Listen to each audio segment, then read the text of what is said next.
السلام عليكم ورحمة الله تعالى وبركاته. صاحبي الله يسلمك من بعدين كتبتان فدوالتنا كنا وسبيكي عمليا qodobada ama wararkan maanta idin wana waxa kamida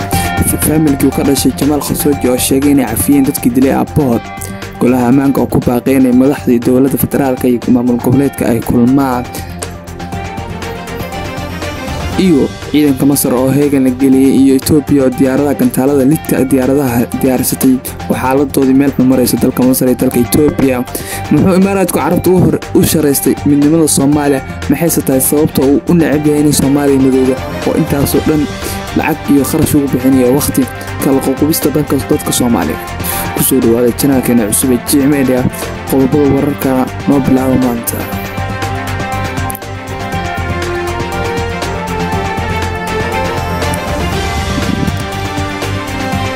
wiilku dhalwariyay la khaarijiyay Jamaal Khashoggi ayaa qoraal u soo saaray ku sheegay inay cafiyeen dadkii ka dambeeyay dilka aabahood Jamaal Khashoggi qoraalka oo lagu soo daabacay barta Twitter-ka maanta ayuu Saalax Khashoggi sheegay inay qoyskiisa cafiyeen dadkii dilay aabahood 2018 xilli uu booqanayay qonsuliyadda Sacuudi Carabiya ee ku leeyahay magaalada Istanbul habeenkii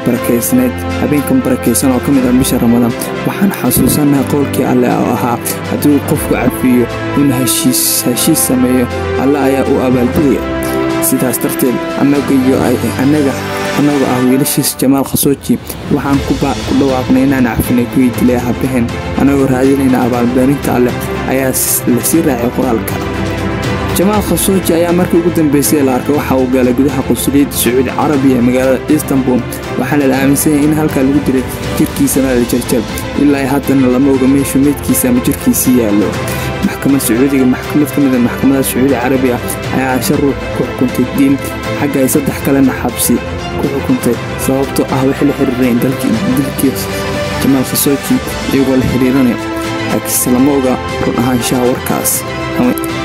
golaha amaanka oo ku baaqeynay madaxda dawladda federaalka iyo dawladda goboleedyada kulmaan golaha amaanka ee qaramada midoobay ayaa kulan ka yeeshay arrimaha dalka Soomaaliyeed iyadoo kulankaas khudbadda looga dhigaystay ergeyga qaramada midoobay James Iswaan iyo ergeyga midowga Afrika Francisco Medirio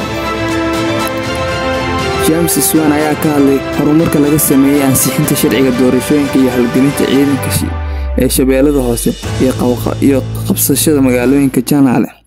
xubnaha golaha amaanka ayaa markaas kadib midnimo mid uga hadlay oo soo dhaweeyay horumarkaas golaha amaanka waxa uu ugu baaqay madaxda dawladda federaalka iyo kuwa maamul goboleedka inay wada hadlaan ayna waajib ku tahay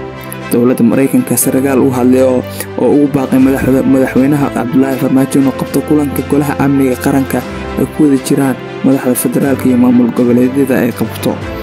waxaa sidoo kale oo xubno kamid ah golaha amaanka oo ka hadlay inay ka walacsan yihiin ciidamada amniga meelaha qaarkood sida gedo loo isticmaalo xafilinta siyaasadeed oo ciidanka loo isticmaalayo camal siyaasi ee arrimo siyaasadeed ergeyga qaramada midoobay James Iswaan ayaa madaxda kale ka hadashay waxay sidoo kale soo dhaweeyeen kulankii Addis Ababa ee ku dhexmaray madaxweynaha Farmaajo iyo madaxweynaha Soomaaliland Muuse Biixi